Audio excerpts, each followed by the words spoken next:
Okay, this is a draft log that uh, I took a few weeks ago. This is a 9 pod in Mox Ballard.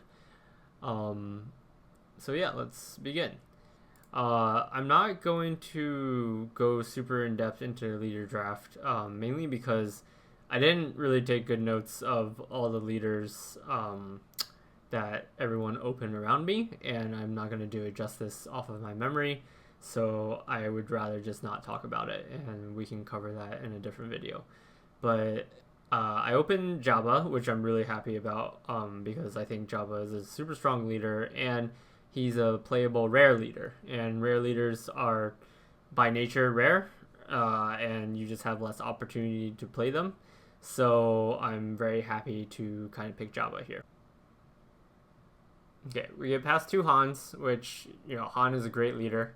Happy to have him as my heroic counterpart. And then we get past the Dr. Afra. Dr. Afra is a rare leader as well, but unfortunately, they are pretty unplayable. And unplayable to the point where it's almost a blank piece of cardboard. Okay, we're going into pack one, pick one. You'll have to excuse the way that I thumbed through the cards. I was trying something weird for a video. But essentially we see a Ray. And this being a public draft, meaning we paid for entry and are keeping the cards, I'm kind of tempted to pick her just off of value alone.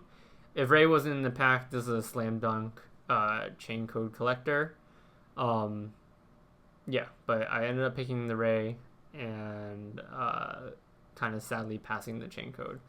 I do want to, I guess, go over briefly who is sitting to my right, aka what leaders are passing to me. So directly next to me, I remember writing this down. There's a Cad Bane, a Boba, and a Han. This is a really solid suite of leaders. There's really no leader that stands out as to who this player will be playing. So it incentivizes me to stay a little bit more open than normal maybe. But on the flip side, I kind of want to force Jabba as much as possible with keeping in mind that I want to be Jabba yellow or Jabba red for the bounty synergies, and if the guy to my right is playing Cad, they will probably be cutting a lot of the good yellow/yellow villain cards.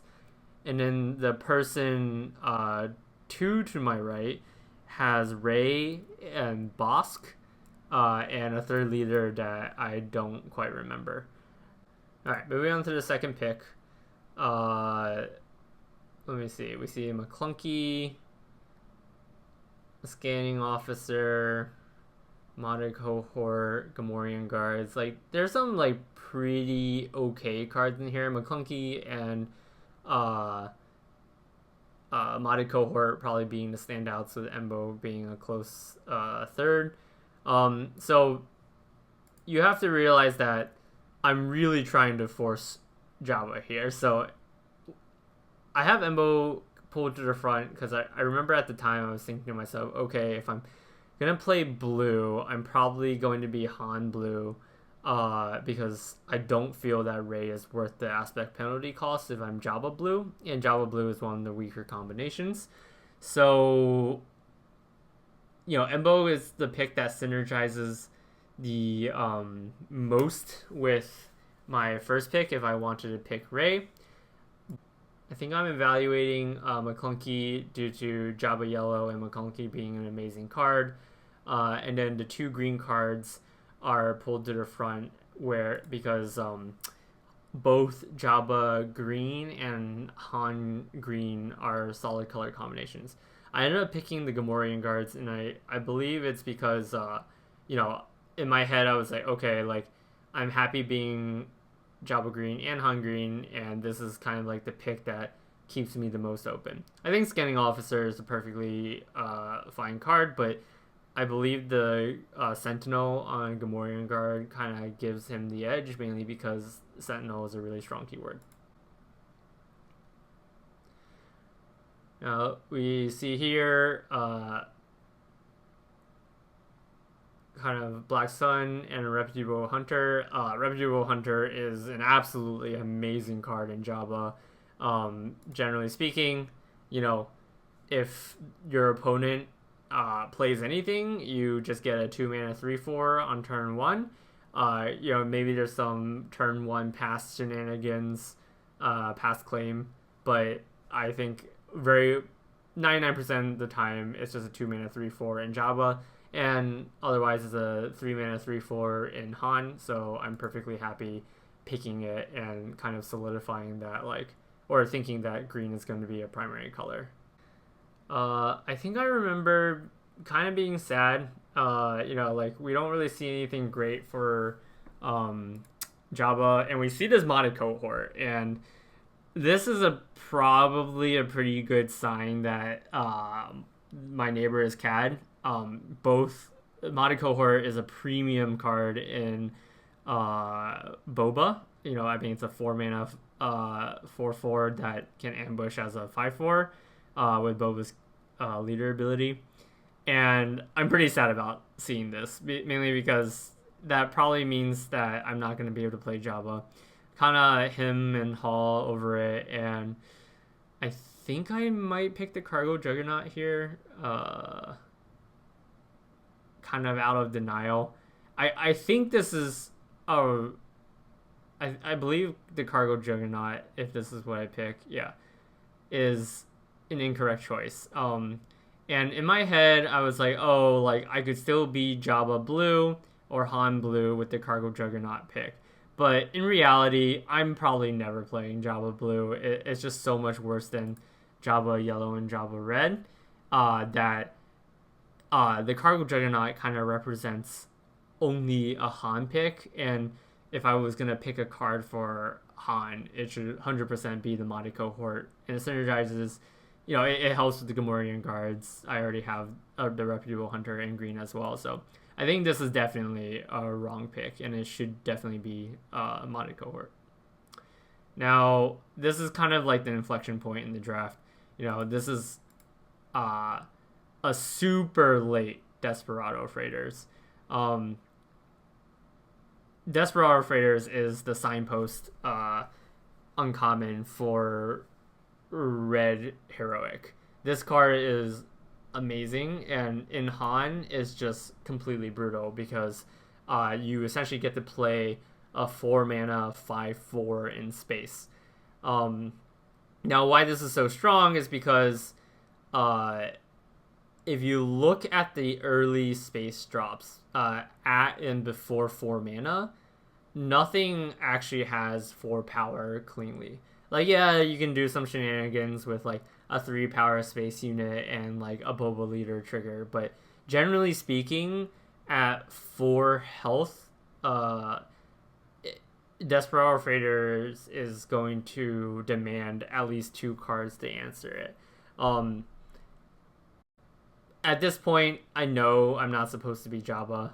This is a very clear sign that heroic is super open, but I kind of like him and Hall mainly because Mercenary Companies is green. It goes with Jabba as well. It's just an amazing card, and I really spent a long time thinking about maybe I pick Mercenary Company and like still keep myself open to Jabba, but I do end up picking the Freighter eventually because it's just a very clear sign that Han is the leader my seat is supposed to be, even if I'm going to be sad about it.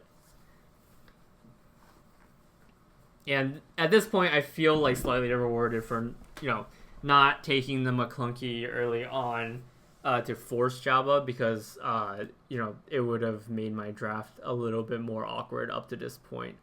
Okay, next pack. We see mainly Adelphi patrolling. I don't have a good habit of always pulling a card that I'm thinking about in the front, even though I'm thumbing through these other cards. I've made note of this patrol wing. I'm still in denial, hence why I'm looking at this blue card in case I still want to go Jabba, but the it's a slam dunk patrol wing. Han Green is super aggressive. It's super strong. I have two quality early green drops that I'm happy to play. Yeah, there's no reason why I shouldn't play the patrol wing. Here, we see the Night Owl Skirmisher and I forget what this 4/4 is called. The 4-mana 4/4 raid 2. But this is I think an interesting pick for me, mainly because I feel and we see the Wookiee. And let's talk about all three. Okay. The Night Owl Skirmisher is a solid 3-mana 4/3. You're never going to be sad about that. You're probably only very rarely smuggling it out, so that's essentially a blank piece of text for me. But it can also be a 2-mana 4/1, so the flexibility as a 2-drop should be noted. We also have the Wookiee. Now, the Wookiee is generally pretty weak on its own, but specifically in Han, it turns into a 3-mana 4/3 with grit, and if you control another Wookiee unit, you draw a card. There is most of the Wookiees that you would play in Han are in blue. I think there's only maybe one Wookiee and some of the later drop ones. So in my head, I think this is kind of just a 3-mana 4/3. And because I'm not leaning blue, but I'm leaning green with Han, the Wookiee Warrior is a lower on my list of picks. I actually really like the 4-mana 4/4 raid 2, whose name I still don't remember. But I don't end up going with it mainly because I have a lot of green early drops that I know for sure I'm going to be playing at this point. And I believe the 4-mana 4/4 really shines when the majority of your deck is red. Now, Han is red himself, so you always have a guarantee if you play it on 4 that, or if you play it on turn 3, that you'll have another red unit to deploy the following turn, meaning you'll get value off of the raid trigger. And 6/4 hunting next to you. A 6/4 attacking on turn 4 is really great because it really can easily trade with any 5-drop. I think probably all 5-drops minus a few uncommons. And one thing to note is that it kills Rey in one hit. So if you're playing against the Rey leader, you can just kind of threaten killing Rey right when she deploys. Obviously that's super niche, but I'm just saying that because I want to highlight how strong Hunting Nexu can be in a predominantly red deck. But because of the green unit density that I think my deck is going to have, I end up not picking the Nexu and going with the Night Owl Skirmisher. Here, we don't see really any great cards for us. Of note, we see a Hutt's Henchman. We see, I think, Resourceful Pursuers. The 5-mana 5/6 in yellow with Saboteur. Both of these are really solid cards. At this point, I'm pretty sure I'm playing Han. I think it's a little bit too late for me to switch into Jabba. In which case, I should be picking the Wookiee because it's the card that most likely goes into Han. If I end up having to pivot into Han Blue. Yeah, the Wookiee is what I pick. Next pack, I don't really see anything. I pull Liberated Slaves. I think I pick a Pillage mainly because it's a red card that if I'm playing Han, I can put it into my deck. And I think one Pillage is fine. You're not super happy about seeing it. You're not super sad about seeing it. It's just kind of there. Okay, next pack we see a Covetous Rivals as kind of really the only card I want to play. I think Freetown backup is fine. Thinking about it, maybe it goes in Han because you can kind of like you never really want to play it on turn one, but you could probably play it like cheat it out with Han's ability and get us like a cheeky hit and hit pump situation with an outflank or something in the next turn. But I'm pretty happy just taking a Covetous Rivals there. Really happy to see Daring Raid. Daring Raid, the comparison to Shock from Magic, but it's performed quite nicely for me. I think it's a small amount of reach. It helps finish off like leaders that hit into a 5 or a 4 power unit. Generally happy to have an effect like that in my deck. And I've kind of been indexing more towards non-units in general. I think Swu is super unit heavy, just by the nature of the game. You often end up with 20 to 25 units in your deck. So any like non-unit effects that you can put into your deck that you aren't like sad about, I think are higher than like a mediocre unit. We see Desperate Attack here. Obviously great synergy with Han because you're often damaging your own units when you cheat them out. And it's also great in Red-Green, which is an aggressive archetype. Or sorry, Red-Green Han, which is an aggressive archetype. Take a Bounty Hunter, Initiate. It's fine. Probably not making the deck. Bounty Guild Initiate, excuse me. I don't even look at the last card. I don't think it was anything worth noting. Okay. Pack 2, pick 1. Again, please ignore what I pulled through front and the way I'm thumbing through the cards. We see a Fennec. Fennec is a great card. But we're not yellow. That ship has sailed.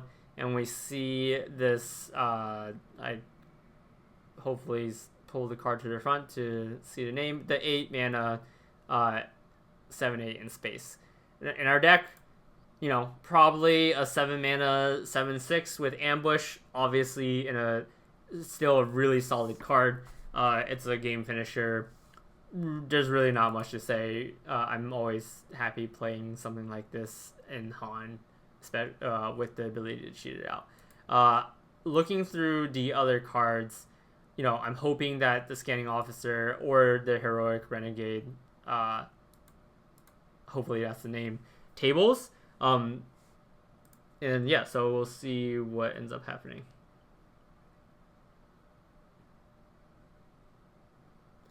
Going through the deck here, or pack here, we see another Desperado Freighters. Slam dunk. Good for all the reasons I said before. On pick 3, we see an Arm to the Teeth. I've been higher on Arm to the Teeth now. I think it can be a great card in an aggro deck, especially if you can slap it on a space unit and get an attack or 2 off. But Modded Cohort is a very solid card, and just the ambush puts it over the top. So I'm happy to take it. And in a pinch, it's a 3 mana 4/2 ambush, which is something that's cheap and proactive, and you're never unhappy about playing something like that. And this is kind of like highlighting the strength of Han. Han as a leader has been going up in our play group's assessment with how strong he is, and just the ability to utilize these ambush units in green that have more than 2 health at 1 cost cheaper, where they're just going to trade anyways, is great. What I mean by this is that if you have a 4/4 ambush and you ambush into something with like 2 power, you're probably not going to cheat it out with Han. But in the situations where the 4/4 is ambushing into something with 4 power, you can save yourself a resource and either play a turn earlier or double spell on the same turn, and you're very happy about that. Now this next pack, we see a Rule with Respect. This card seems a little bit sus. I haven't really been able to play with this card a lot, but there's really nothing else in the pack aside from a Pillage, which we don't really need. So I take it. Again, like, it's a card that is probably worse than just like capture target unit, but it's kind of like a toolbox card, and in my deck, which is very unit heavy right now, I'm pretty happy to just have like this like random effect that can impact the board in a strange way, so to speak, or in a unique way, I guess I should say. And we're just straight up not missing out on anything else in the pack. I'm thumbing through my deck right now, so I feel like the deck is turning out pretty nicely. We have a solid mid game with the 2 Desperado Freighters and the Patrol Wing, so I think right now I'm thinking that we need to focus on picking up some premium early game. Something things like the 2 mana 2/3 with Grit, or just like more Gamorrean Guards. Early red heroic 2-drops and green heroic 2-drops that I'm happy playing. Yeah, here we go. This Ketsu Ono person, like, that's just an amazing 2-drop to be playing. It's a slam dunk. Next up, we see another Desperado Freighter, which is just absolutely amazing. I think this is kind of maybe a symptom of there being 9 drafters in the pod, or just getting super lucky that there's no other heroic drafter to my left, slash maybe maybe a lack of heroic drafters at the table. Desperado Freighter, I think, should just be like a pick if you're playing heroic. Like, I don't think you're ever really splashing it. Maybe you can make an argument that it's worth playing on 7, like 7 mana, 5/6 in space. It's not terrible, but it probably should not be in the pack, I guess is what I'm trying to get at. Alright, here we see a Cassian and another 9-hour skirmisher and a hunting Nexu. Cassian is just a premium uncommon. Really nothing more to say there. It can be a 3 mana 3/5, a 2 mana 3/3, a 5 mana 3/5 that you smuggle out, and you're much happier smuggling out Cassian versus Night Owl Ambusher just because of the ready text on the smuggle. So yeah, there's not much to say. Next pack, we have a Clan Challengers here. I think that's pretty much the only card that I'm playing, so I just snag it up. It's a lot weaker than the Patrol Wings and Desperado Freighters, so ideally I wouldn't be playing it, but yeah, what can you do? Okay, this next pack we have a Reputable Hunter and a Timely Intervention. Similar to what I said before, like, at some point we need to value non-units really highly, and Reputable Hunter is a great card, especially in Han as well. But Timely Intervention, especially the first one, is really strong. Like, the ability to give a unit ambush for 1 additional resource is great, and we end up picking it here mainly because we want to diversify the types of cards in our deck. Next pack, we see another Desperate Attack, really the only playable card in the pack for us. A really late Clan Saxon Gauntlet, which is surprising, but we end up, I think our choices are Street Gain, whatever, and Commission. We don't need more 5-drops, so it should be Commission. And funny enough, after reading this card, this says 1 mana fetch a Desperado Freighter, because a Desperado Freighter is a transport, and this card turns into a premium card in my deck because of it. And I think I come to this realization as I'm looking through the deck for what it can fetch, and yeah, it is in Desperado Freighter as a transport. So especially with the Han cheat ability, if for some reason my deck with 3 Desperado Freighters hasn't drawn one yet, I'm happy to play this and then play a Freighter for 4, meaning that I can get out a Freighter on turn 4 anyways. Alright, last few picks. I don't think there's anything of note. Yeah, I'm not playing another pillage, so I just cut a random card.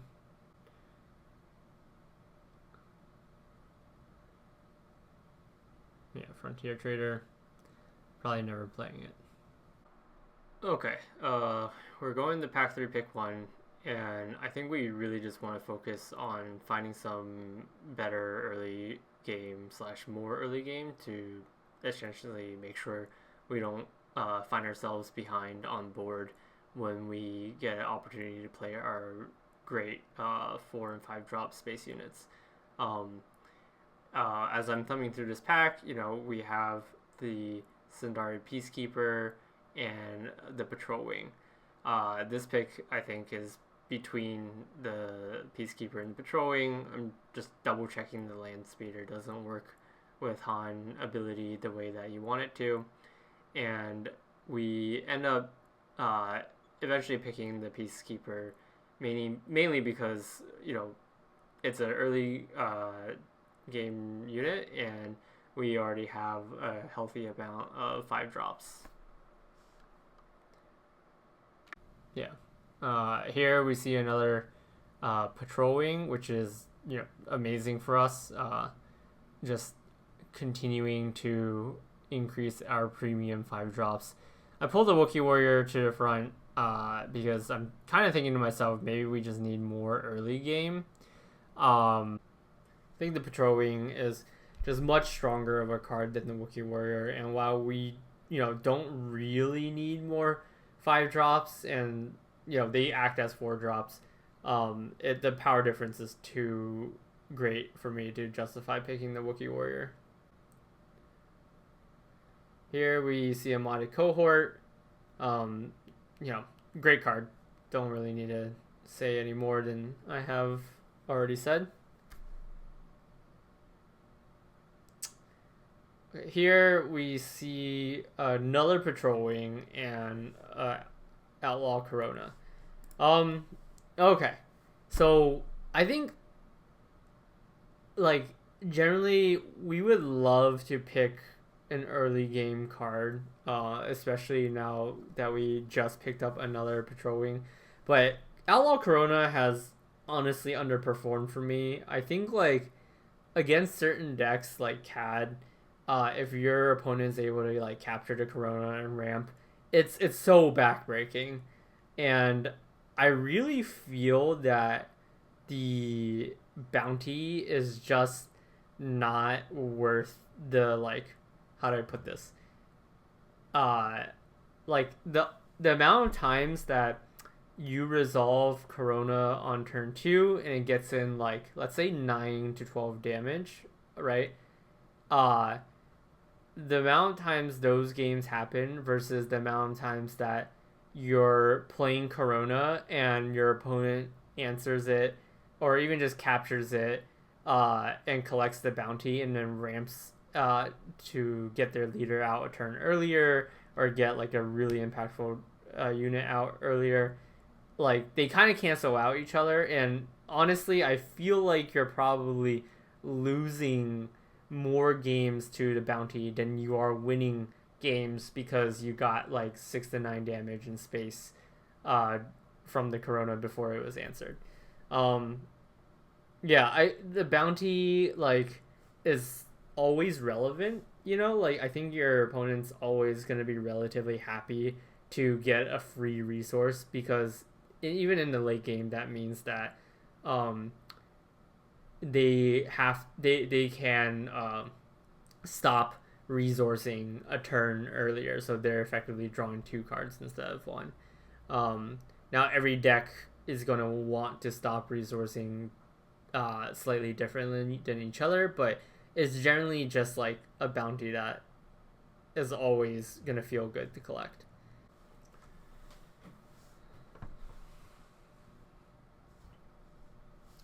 Alright, really happy to see another Gamorrean Guard.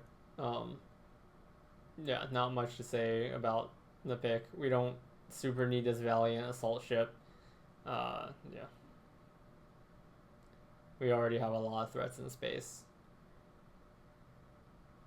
At 4 resources, I'm probably rarely wanting to play a 4 mana 3/4 with Saboteur. So because I have so many Desperado Freighters and Patrol Wings, so it really is only competing as a 3 mana 3/2 in space, which is great. Like, don't get me wrong, but I think I have enough good early game that I don't need that 3 mana 3/2 in space.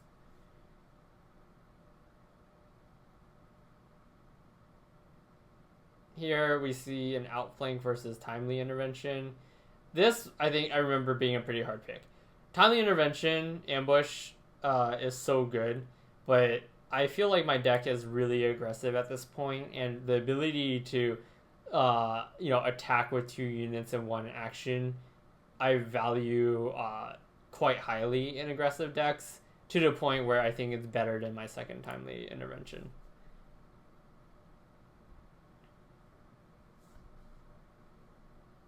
I think in a vacuum, I'm always picking the first timely intervention, though. Really happy to see a heroic renegade, 2 mana 2/3 for with grit, or in a Han, it's a 1 mana 4/1. It's so good for one resource you get to threaten 4 damage. Here we see a 2 mana 2/3 or 2 resource 2/3. Again, just happy to continue picking up early game units. All of the 2 resource 2/3s can be 1 resource 2/1s in Han, so the added flexibility is just a bonus here. I think I'm looking at the Liberated Slaves because it's shiny. Shiny cards are always fun.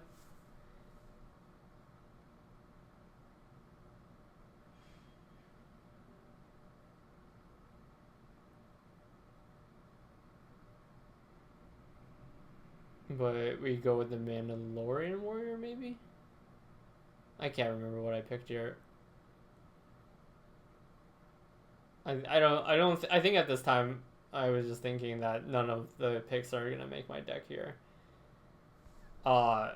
Crazily enough, patrol wing table, and then versus an assault ship. We end up picking the assault ship here because at this point I have 3 patrol wings, Desperado freighters. I just don't need another space unit at 5 or 4, and I'm thinking to myself, okay, like curving out on 3 resources with a 3/2 saboteur into like a patrol wing into another patrol wing or a freighter just seems really strong. I think Wanted Insurgents is straight up unplayable, so I'm happy to just cut a Relentless Pursuit. Rich Rewards is probably the only thing I'm ever playing, and it's a great bounty in a pinch. I think like it's one of the bounties you're generically like fine playing. We're not playing either of these cards.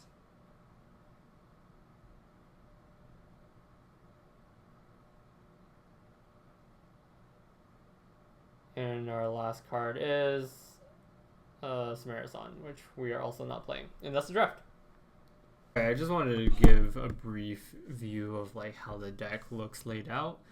I want to say that this is probably unrealistic. Like if you're ever drafting and you get 3 of your signpost uncommons for your leader, like that's incredible. It's a mix of luck slash the packs breaking out the way, in a favorable way.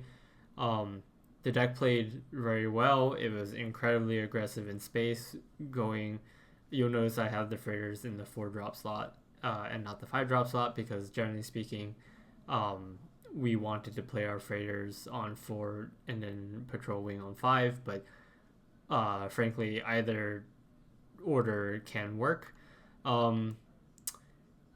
I very rarely actually wanted to resource commission or timely intervention. That was one of the interesting things I noted about the play pattern. I think commission at 3 into freighter on 4, making it totals of 7 resources, was generally pretty slow. Like I was losing my games if I had to play a freighter on 7. Generally speaking, if I resolved freighter on 4, patrol wing on 5, I was probably winning. And you'll notice that with 3 copies of each, that's incredibly consistent. What else? I was always super happy to draw this outflank. I think that picking the first outflank over the second timely intervention was absolutely correct. With the way that the deck played out, timely intervention wasn't actually super great. Like, there were a few times where I got to timely intervention and patrol wing into the 3/2 sentinel and space and villain, that felt really good. But generally speaking, by the time I'm playing cards that I wanted to timely intervention, they were generally in space, and traditionally speaking, most decks will just have less space units for you to kill. I think the way that this deck lost was when my opponent put an upgrade on an early drop and was just hitting me for like 5 damage on starting on turn 3.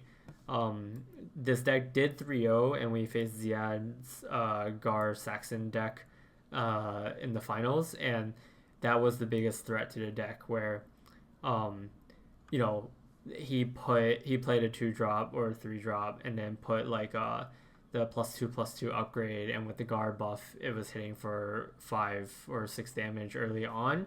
And I kind of found that playing the freighter on 4 and patrolling on 5, it wasn't enough damage to race the ground pressure. And this is kind of supported by the fact that Han is not like a super aggressively statted leader. Like, his real value comes from his action ability, but when he deploys on 5, like, he's a 3/6. If you spent your turn playing 2-drop, 3-drop in ground, and then go straight into space 4 and 5, he's not gonna have the support on the ground to like help you clear the more problematic ground units. So he generally was just like 3 damage to the base on his deploy turn, and then he would eat an attack or 2. But definitely played a few games where my opponent just ignored Han and like hit my face and ended up winning the game. But we did get there with the deck. It felt really good, and yeah, thank you for watching the draft.